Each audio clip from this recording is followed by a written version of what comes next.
Hi everyone, my name is Karen. This is my channel RatherBeReading, and today I'm bringing to you a recent reads video.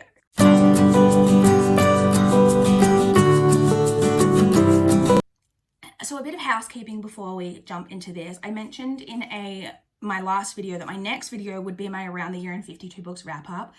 I have filmed that, but if you didn't see my Instagram or Twitter, I have been having an issue with my YouTube account. My Google account, I had an alert on my recovery email, my standby email, my secondary email, that there had been some suspicious activity on my account. It seems that maybe someone tried to hack my Google account. I'm not sure. And when I tried to recover that account, replace the password, and all of that, basically my account had to be sent to the recovery team for my account to be assessed. Obviously, in a way it's a good thing for them to I guess they're being really vigilant, making sure that I am the person who's trying to recover the account is the correct person. I get all that, but the response from the recovery team to unlock your account and all of that can take between 3 to 5 days. And your Google account is how you log into YouTube, your Google account, and not just YouTube. I have a bunch of other accounts that are linked through my Google account that I can no longer access. So I have not been able to access my YouTube since that happened, which was a couple of days ago, and I'm still waiting to hear. Hopefully I hear soon, and I'm sure there won't be any issue, but I'm kind of nervous that I'm going to have some kind of issue getting back into my account, but hopefully everything goes swimmingly. And so I decided that once my account is unlocked, I'll post my recent reads video first, just to keep these in a normal kind of sequence. And then my video after that will be the Around the Year in 52 Books wrap up and any other content that I have still coming up for January whenever I can get it posted once hopefully my account is unlocked. So it has been a week since I last checked in terms of normal filming schedule and everything. When this video will go up though, I'm really not sure. But I did read 5 books over the past week, which isn't too bad. I was actually hoping to read a couple of more, but some things happened and I didn't end up reading that. So let's jump straight in and talk about the 5 books that I did manage to read this week. So the first book that I completed over this past week was Silent Night by Nell Pattison. This is a digital copy that I received in exchange for an honest review through NetGalley. This is a thriller. It is actually the second book in a series. I had previously read the first book in this series, which is called Silent House. I think it's called Silent House. And I read that one and enjoyed it. I think when I reviewed my rating, I only gave it, a 3.25, which is a little bit harsh, honestly. And so I had requested the sequel and been approved. So it's a sequel, it's a series in that it follows the same interpreter. So the premise of the series is that we're following a woman named Paige, who is a British sign language interpreter. She is hearing, but she grew up in a deaf family. Both of her parents and her sister are deaf. And so she grew up with British Sign Language as a very prominent part of her life. And she is now, as an adult, an interpreter. And it is very good representation. In my opinion, obviously I can't speak to it on an own voices basis, but Nell Pattison herself has suffered hearing loss. She has worked as a sign language interpreter, and she has been very involved in deaf and hard of hearing communities. So it is definitely some good representation in my opinion. And so we follow Paige, like I said, who is a sign language interpreter, and she ends up being used in both of the 2 books as a interpreter to the police when crimes have been committed in the deaf community. So in this book, the case is that a school for the deaf went on a overnight or weekend camping trip. So they basically went up to some cabins, and when they're there overnight, and then there's a big snowstorm, all of that, and then the next morning one of the male students, he's a teenage boy, is missing. And then when they're trying to search for him and one of the teachers has gone off to find him, they then end up shortly after that finding one of the teachers, dead bodies. One of the teachers is killed. And we're following that story. So because I enjoyed this, I enjoy these stories. I enjoy Paige as a character, and I really like all of the representation around the deaf and hard of hearing community. It actually has been very educational because there's a lot of commentary in there on things like she tries to educate the police at times about all deaf and hard of hearing people are not the same, like obviously, but they don't like to use the same forms of communication. Some of them will like to use sign language. Some of them, obviously not all, like a lot of deaf people can speak, so some of them will like to use speech, some of them don't. Like, everyone is different, and it's about being like open with those people and communicating to them and asking them how they want to communicate with you, and all of that type of thing. But we're following this case. Like I say, I like all of that. One of the things I mainly get frustrated with is that the main character does really like annoying things. Like, it's very much like that trope in thrillers, like mysteries, where they see something or hear something and they think, oh, I don't want to tell the police because like I don't want to get that person in trouble, when I don't actually know the full story, and like I'll figure out the full story, and then when I've got the full story I'll tell the police. And that is just so frustrating, because I don't think most people would do that in real life. If you hear something, even like, because most of the time the person's not going to get in trouble. If you hear something, just say to the police, look, I heard this, I don't know what it means, but like you may want to follow up on it just to like, you know, find out some more information. So that gets a little bit frustrating at times. But for the most part, I enjoyed it. I also don't think the mystery... Oh, we have a... This is my beautiful baby. Say hi. Say hi to the people. You haven't been up here in a while. Say hi, everyone. Hi, everyone. Hi, baby. Okay, let's get down low. Good girl. I don't think the... mystery is like overly predictable, which is great. In the end, I gave this one 3.5 stars. I then listened on audio to The Vanishing Stair by Maureen Johnson. This is the sequel to Truly Devious. It is the second book in what was a trilogy. I do understand now that a fourth book is being released, but I believe that the first three still like work as their own trilogy, and then there is going to be like a whole separate set of like mystery being explored in the fourth, and I presume subsequent books. But so this is the second book in what was the original trilogy. I think unpopularly, enjoyed this book more than the first one. I don't know what it was. I think when I was listening to the first one, I was slightly distracted, and so I enjoyed it. I think I gave it 4 stars. No, I think I gave it 3.75 stars, but I just wasn't as engaged maybe as I could have been, whereas this one, I was fully engaged. The mystery and everything, I really, really enjoyed. There's a lot more action in terms of the mystery, because I should say what this is about. This is a YA mystery series. We're following a girl named Stevie who goes to this quite strange boarding school where everyone who's at the boarding school is there because to like help them progress in like a different area of like speciality. So someone might be really good at like a really good up and coming author, or really good at building things, or like inventing, or blah, blah, blah. And Stevie's area of interest is mysteries, riddles, and like true crime. And there is a really famous crime case connected to the founder of this school that's like never been solved. And so she comes, so we've got the past mystery, but then also we have a modern day mystery going on as well. There was a lot of action in the mysteries for me in this one, like a lot of kind of reveals and all of that, which I really, really enjoyed. I should say this is narrated on audio by Kate Rudd. I really look forward to reading book 3 and seeing how everything wraps up. I actually rated this one a little bit higher than the first book, and I ended up giving this one 4 stars. I then read Do No Harm by Carol Topolski. This is... I really struggle to classify this. It's kind of literary fiction, but it is a thriller kind of, but it's not really a mystery. It's more like it is very psychological, I would say. We're basically following 3 characters, but really it's all surrounding one character. We're following a character named Virginia. So this is historical as well. It jumps between time periods, but it's set, the present day stuff at the time is set in the 70s. And then we also though jump back to Virginia's childhood, and then also things that are going on like with her mother and stuff like that. So we really do see a lot of different kind of time periods, like some things that went on with her father, a lot of stuff going on. So in the present day though, Virginia is a doctor. She is a very, very like kind of world-renowned female doctor in gynecology and obstetrics. And she's like very, very well respected and is considered to be like this amazing doctor in this field.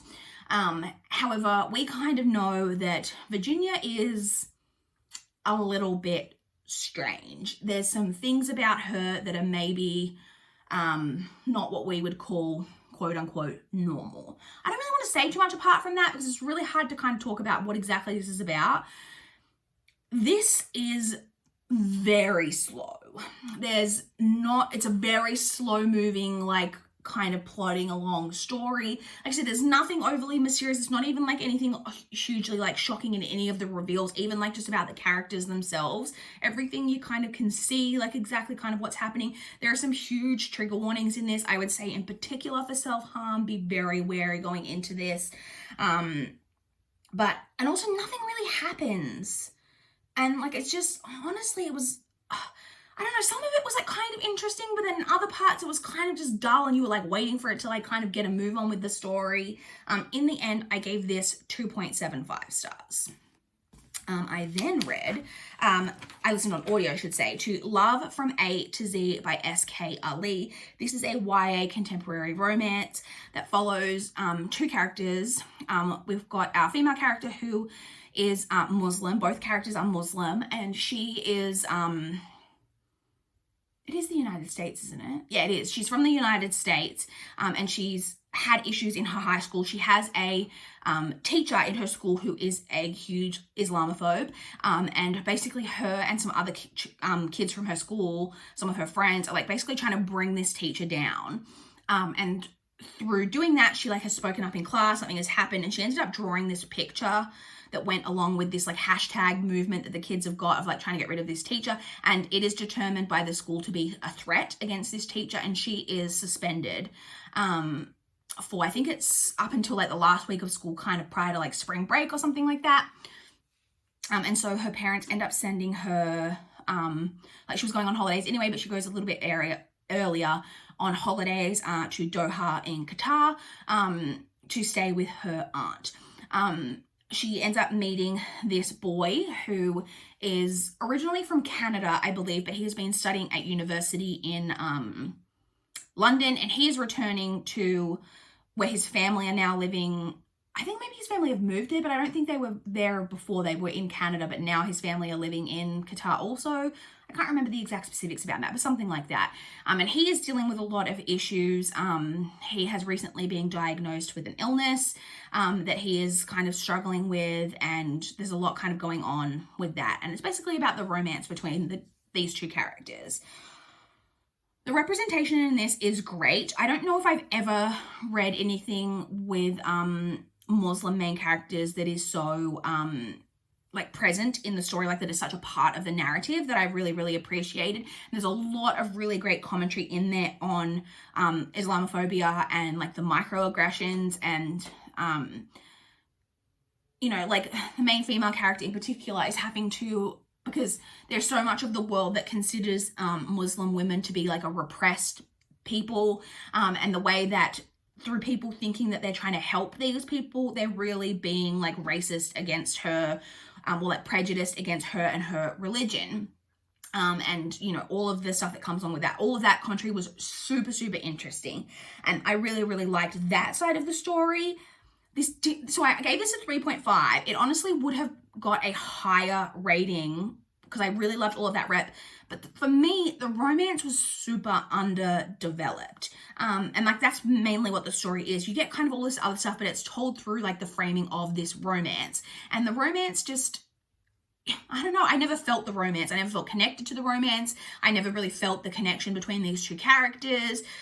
Like, as the romance was like kind of progressing, it was just like, but why is this romance progressing? Because I don't actually see anything. It was just a kind of a case of like them seeing each other and being like, he's cute, she's cute, and like maybe they want to date. That I can understand. But then like it gets to this like quite high level of romance that I was just like, I couldn't understand like how we'd gotten there.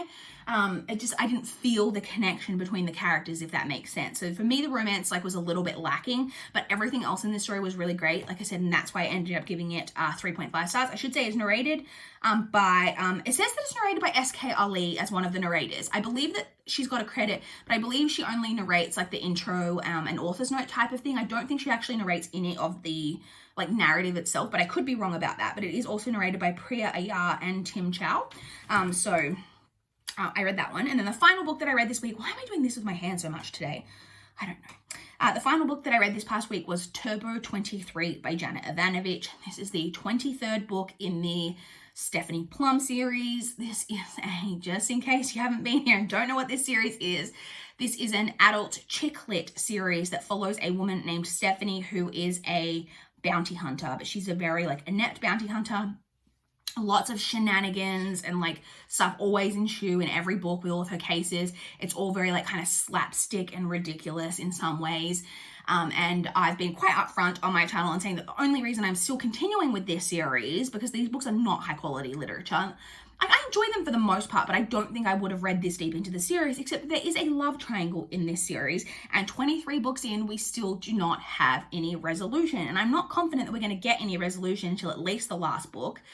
I've said that book 27 came out late last year. I think that might be the final book, but I'm not actually sure. It hasn't been, I think, unequivocally said that that's the final book. I don't know whether the love triangle's been resolved in that. I don't know. But they're not hard reads. They're all around 300 pages. They're super easy, quick to read, but it's just frustrating.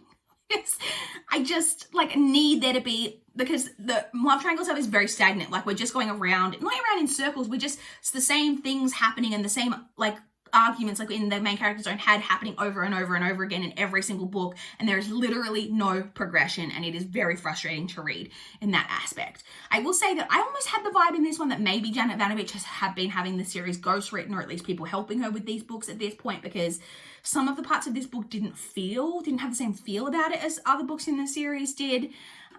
There's the mystery, because there's always little mysteries going on, because she's always trying to solve different cases, figure out where different people that she's trying to hunt down as a bounty hunter are. All of that was very underwhelming in this one. All of the shenanigans going on with all of the side characters were they're always over the top. They felt extra over the top in this one. And then the thing so for me, that's the case in all of these, and it would still be just kind of an average 3-star read for me. I docked 1/4 star for this one and took it down to a 2.75 because this one is extra cheaty. Some of the books kind of stray more into this territory than others, but this one for me just straight up had some cheating in it that I was not on board with, and that's something that really frustrates me about this series generally, and I have issues with, but I'm hoping that 27th book is the final book, and that now that I've read the 23rd, I only have 4 to go, and then I can complete this series and know how it ends, because I need to know. And I don't want to be spoiled. I want to get there. I've spent 23 books in this journey. I want to get there on the journey, but sometimes it feels like hard work. I'm not going to lie. Like I said, I gave that 2.75 stars. In terms of what I'm currently reading, I'm not going to lie. I finished those 5 books in most of the beginning half of the week, and then from about Thursday to today when I'm filming this Sunday, I have been very light on in reading. So technically what I'm currently reading is Sister by Rosamund. Oh, before I talk about this, I actually have an audiobook on the go. I'm currently listening to The 1000th Floor by Catherine McGee.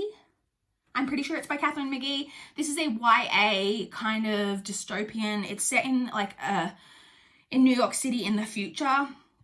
I think it's 2118, I think might be the year, where most of society now live in these huge skyscrapers, 1,000-floor skyscrapers. But it's very much based on class. The people who live in the very top of the tower and the penthouse levels and the higher levels are the more affluent people. And then as you go down the levels of the tower, you get the more lower class people, so to speak.